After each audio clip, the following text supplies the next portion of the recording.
Hello everyone, this is Samurai Snake. I know it's been a while since I've done one of these videos, and I apologize.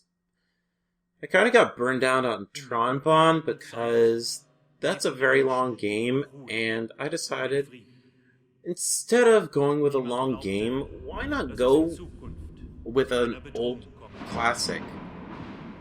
A game that I really love that's short and sweet. So I thought it'd be appropriate to do Castlevania Rondo of Blood. One of the reasons why I'm doing this is because I want to show my support for Koji Igarashi's Bloodstained Ritual of the Night, his independent Castlevania-inspired game that's on Kickstarter.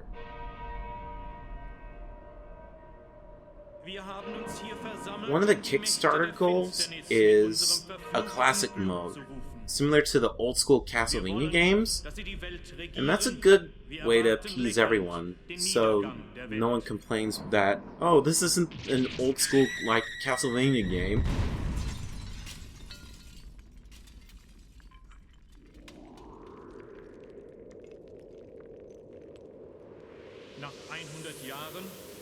Well, one of the reasons that I really like this game, besides the fact that it was never released in America until the Dracula X Chronicles, and as such was the Holy Grail on the PC Engine CD, was because of Symphony in the Night. In a nutshell, Symphony in the Night pulled a Metal Gear Solid 2 before Metal Gear Solid 2 came into existence. Whereas Metal Gear Solid 2 basically pulled a baited switch by having you play as Snake in the beginning, and then Raiden. Symphony in the Night pulls a Metal Gear Solid 2 on you by having you play as Richter in the beginning, which is a weird choice. And then they switch you out with Alucard. Credit where credit is due, but I really felt cheated out because I really wanted to play as Richter. I really liked the old school style with special moves. And then I find out years later, oh, this game actually had a prequel. I knew that there was something missing. Of course, Americans wouldn't really know that until the internet had come into its own with wide use and knowledge about Japanese games on the TurboGrafx CD have become more widespread.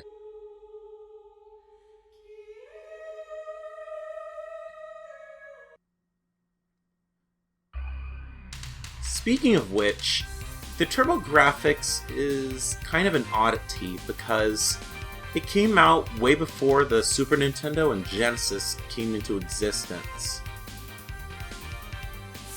That purported itself to be 16-bit, but it looks more like an upgraded NES with more colors and kind of better sound as well.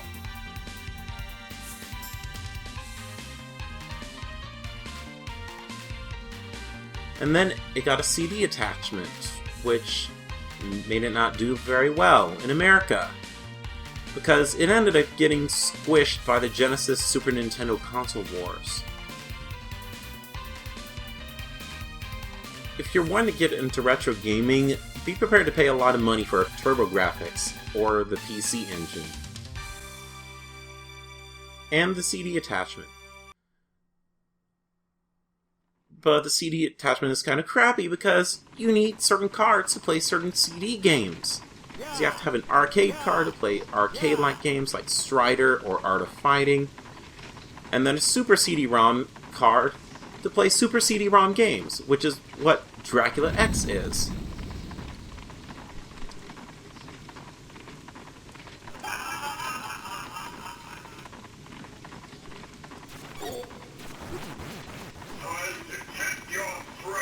Okay, I'll show you my strength by destroying a fireball with my whip.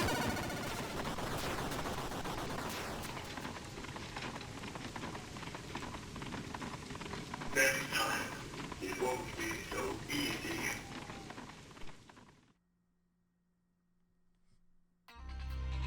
And now, after the prologue, we get to stage 1.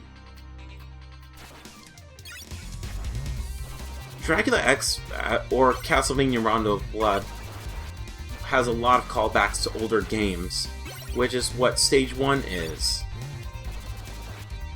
Some people might recognize it instantly, but how about we read this sign over here? Yeah, this is the town of Algebra from Castlevania 2, Simon's Quest. You know, that town full of a bunch of liars? This town got set on fire by Dracula's minions.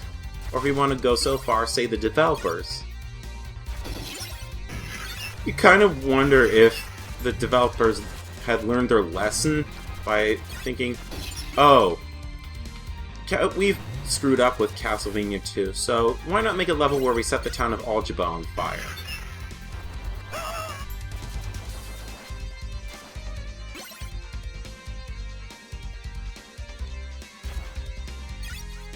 One thing I really love about this game is the music. It is amazing. This game came out when the CD medium was starting to catch on, and developers realized, hey, we could put live music in this game. This game has a lot of callbacks in music as well. So I guess you could call it kind of a test on what the developers wanted to do with their music.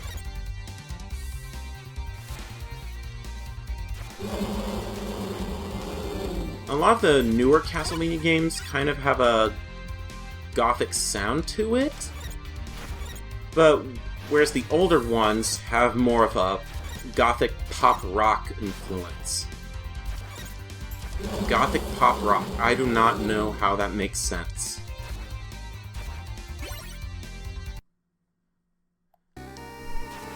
But the controls for this game are similar to the old school Castlevania games, where you hold up and then the attack button to use your sub-weapon. And then you also press select to use the item crash. And that's what replaces the 8-direction whip. Richter cannot fling the whip in 8 directions, but he can use a super attack called the item crash, which uses a lot of hearts. Think of it as a charge shot upgrade from Mega Man X. You can also do a backflip.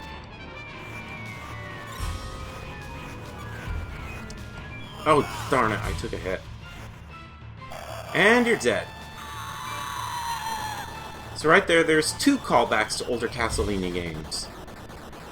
The town of Algebra and the gate from the first Castlevania game and any subsequent remake of the first one.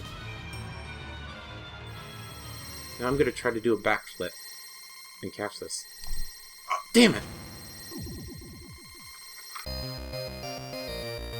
Well, if I hadn't taken a hit, I would have gotten a 1-up. But oh well, I did pretty good. We're not done yet. Let's rewind. Taking a page from Castlevania 3, this game also has alternate pathways for you to end the stage, meaning that there's also alternate bosses as well.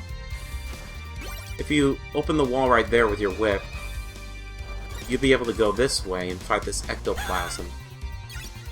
Touching that will slow Richter down.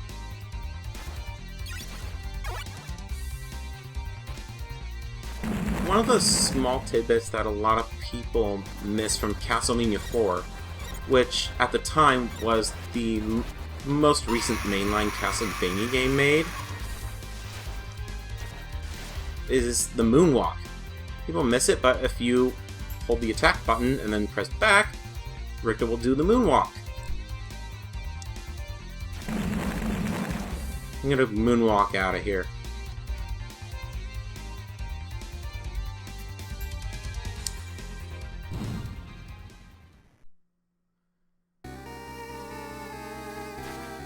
Compared to where the first main boss took us in front of the castle, this is going to take us away from the castle.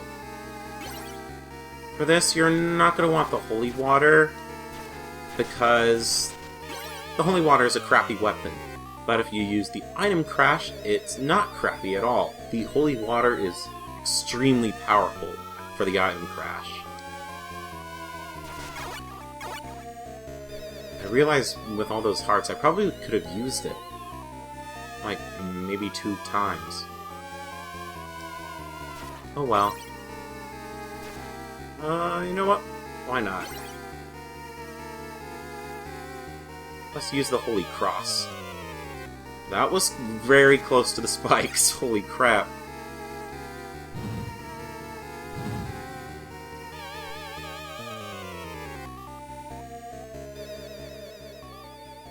So I believe this boss is the Leviathan.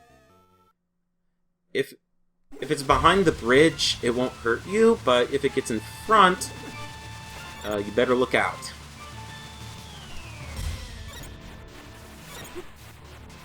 So aside from diving out and into the water, it'll also fire water at you.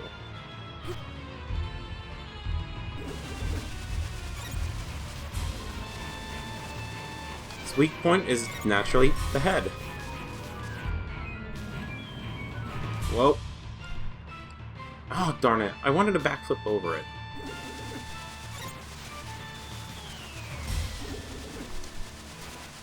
Missed that one.